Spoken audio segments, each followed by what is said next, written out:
is the one time only show. I am your host, Bridget Zonizer. I have a great show lined up for you today. Nation, Teddy Roosevelt was giving a speech in Milwaukee when he was brutally shot in the chest. However, he kept giving his speech. Jim?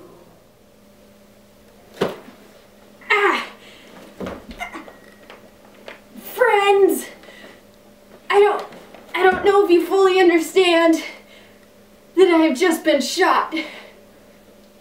But it takes more than that to kill a bull moose. And fortunately, I had my manuscript with me. And it likely saved me from the bullet. But the bullet is in me now, so I cannot make a very long speech. But I will try. Whoa! That was a beautiful speech! Folks, President Woodrow Wilson was the worst president since Martin Van Buren.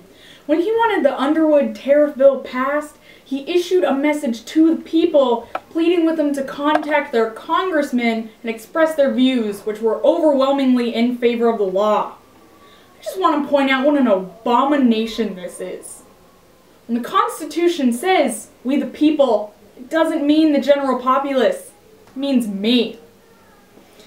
It was extremely immoral for Wilson to go to the people to get his bill passed. It's just not fair. We need to have a level playing field. To keep the balance, we can't just have presidents going to the so-called people. President Wilson signed many bills of reform, including the Seamen's Act of 1915, which required that sailors have good working conditions and decent wages. Are you kidding me? Now, instead of using my hard-earned profits on gas for my private jet, I have to spend it paying the sailors. They run my boat, not my business. Why should I have to pay them? Additionally, Wilson passed the Workingmen's Compensation Act of 1916. According to the Compensation Act, workers had to be paid during periods of disability. Nation, this was absolutely ridiculous. If laborers injured themselves, it's not the fault of the employer. It's the fault of the employee. If laborers are working with dangerous, unregulated machinery, then they should just be more careful. Someone loses an arm or a leg, tough love. Go find work on the railroads or something. Folks, we already know that Wilson was a terrible president. Could he get any worse? Apparently that answer is yes. After passing all those reform laws, he added even more dishonor to the already dishonorable party of the Democrats by refusing to partake in the only kind of foreign policy that America has, which is aggressive foreign policy. For instance, when the Mexicans were having their revolution, Wilson flat out refused to have any kind of intervention. They're Mexicans. What are they going to do, throw burritos at us? This is America. Even today, when we are trillions in debt and have a terrible economy, what do? We grit our teeth, invest in our military, and get into pointless wars that don't really concern us, all in the name of democracy. The Republicans wanted to make the Bank of America have an additional 15 branches for the sake of America having a stable currency. So it's like trying to put 15 extra wheels on your car to make it more fuel efficient. Everyone knows that a bigger, heavier car with 15 wheels is in fact more fuel efficient, so why wouldn't dividing an organization work? We'll see you after the break.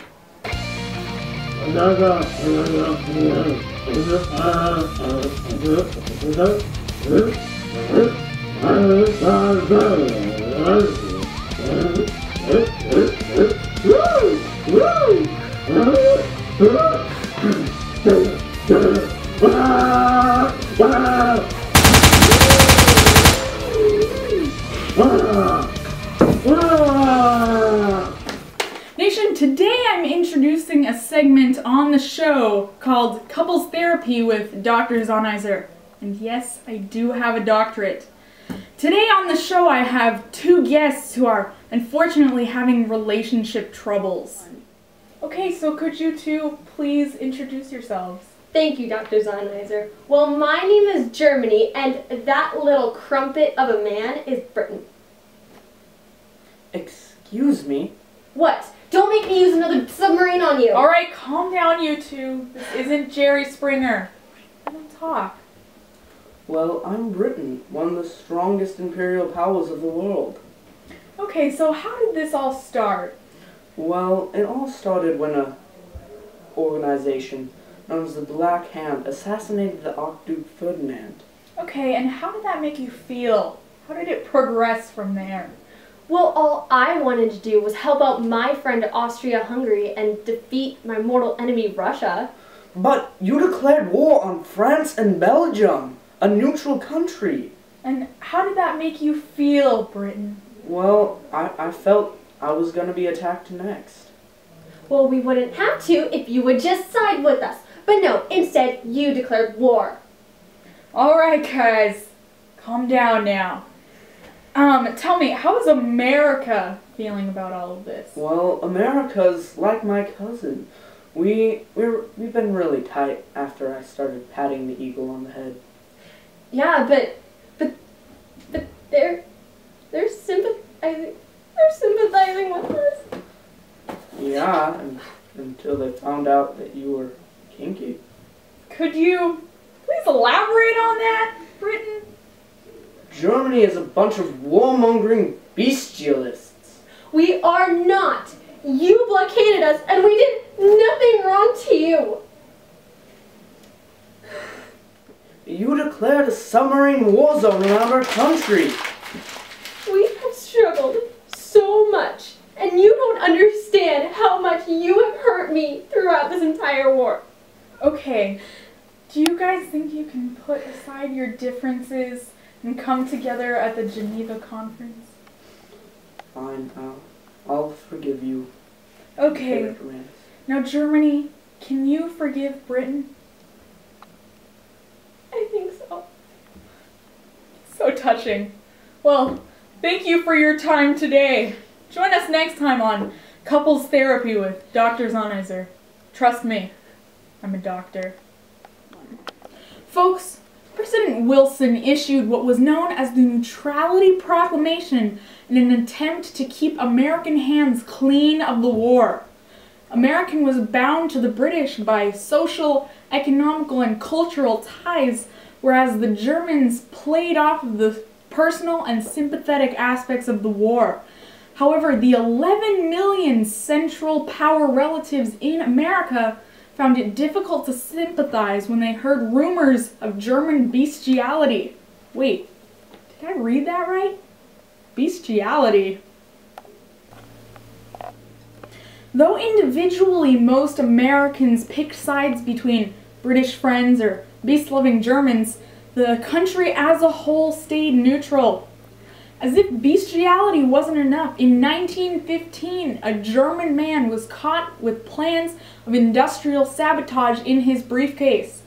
One German man, of course, represents a whole country, so it was indisputable that sabotage was on the minds of all German Americans. What's better than being neutral during times of war, besides actually going to war? Profiting on it, of course. Britain and France continued to trade with America, and they both needed materials for war. So guess who cashed in on the jackpot? Germany was welcome to trade as well, but they would be mousetrapped if they tried to cross over to the Atlantic. Berlin, in fair defense, began using submarine warfare. America told Berlin that if their merchant ships were harmed without warning, then Germany would be held strictly accountable. Wilson claimed that there is such a thing as a man too proud to fight, while Teddy Roosevelt strongly disagreed. Wilson, however, stood his ground. Berlin agreed to give warning to passenger ships this time, and Wilson, being the trusting, neutral man that he is, trusted Berlin yet again and strongly warned them that if they didn't give warning this time, their diplomatic relations would be broken. Jim? Folks, war erupted in Europe when a Serbian patriot killed the heir to the Austro-Hungarian throne. Don't you think they were overreacting? Going to war for one incident caused by an organization? It's not like that's ever happened in the US. During World War I, before the US entered the war, both sides tried to woo the US into joining their side. I mean, who wouldn't want us on their team? It's not like we're a bunch of losers who shut down the government because a certain law couldn't be repealed. Wait. In February of 1915, Berlin announced a submarine war area around the British Isles. Of course, they promised they would try not to sink our ships, but on May 17th, 1915, they sunk our ships. How could they? They ended 1,070 lives, 128 of which were American. Of course, there was an outrage. The American people were furious for all the right reasons. It didn't matter that over 1,000 people had died, but what did matter was that 1/10 of those people were American citizens from America. President Wilson tried to appease the situation with his verbal guns. Of course, those were the days when you didn't have to have a background check to own a gun. But by 1916, America was in what we are almost always in, which is the brink of war.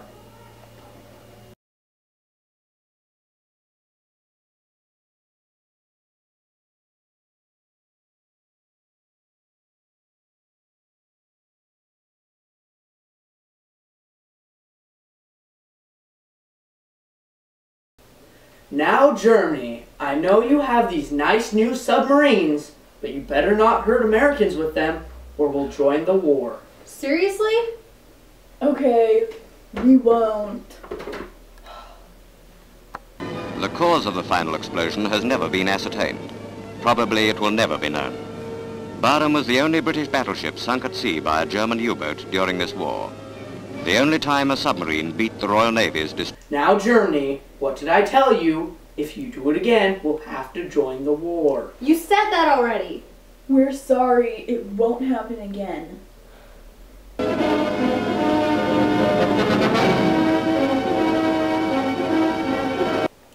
Now, Germany, I thought we went over this before. If you do it again, we'll enter the war against you. Oh, come on! Okay, we're sorry. Here's the Sussex Pledge. Okay, I hope you learned your lesson. Now get out there, you little rascal.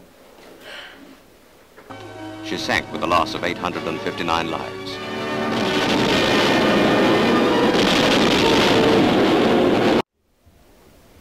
It was said that Wilson was pretty much irresistible during his first 18 months of office.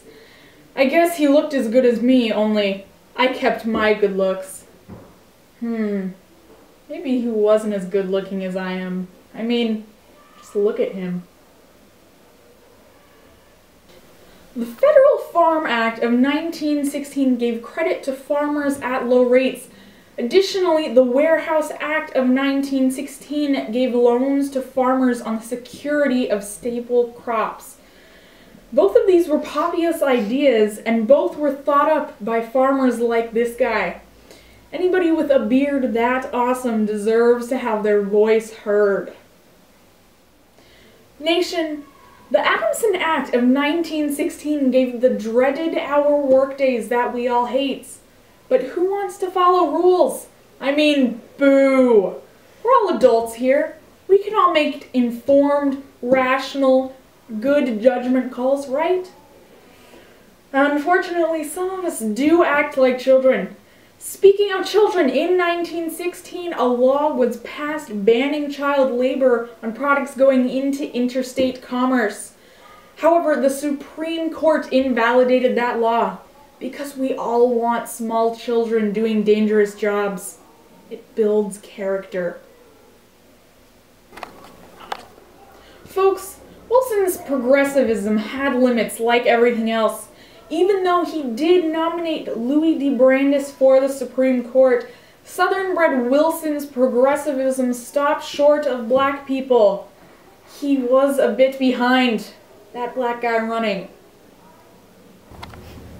Nation, Louis D. Brandeis was the first Jew to be called to the high bench of the Supreme Court. Even though the Jewish are short, they do have large noses, which might have helped Brandeis sniff out the truth. We'll be back right after the break. Weekend, prepare to get annihilated.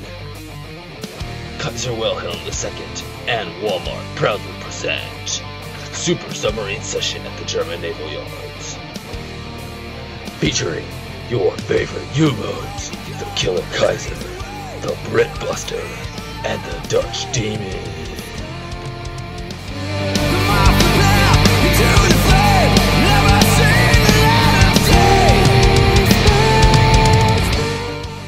Don't miss the 453rd Annual Bratwurst Cook-Off, for only 10 Deutsche Marks.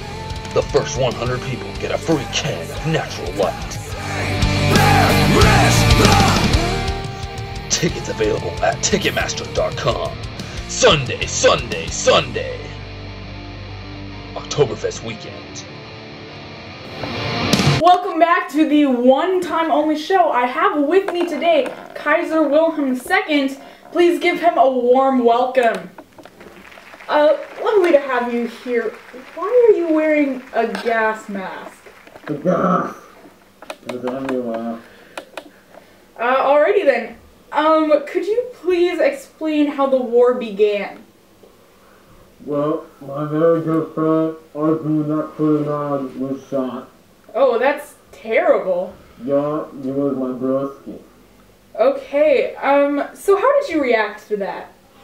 I was deeply shocked by the assassination of my friend, and I offered support to Austria-Hungary in crushing the Black Hans.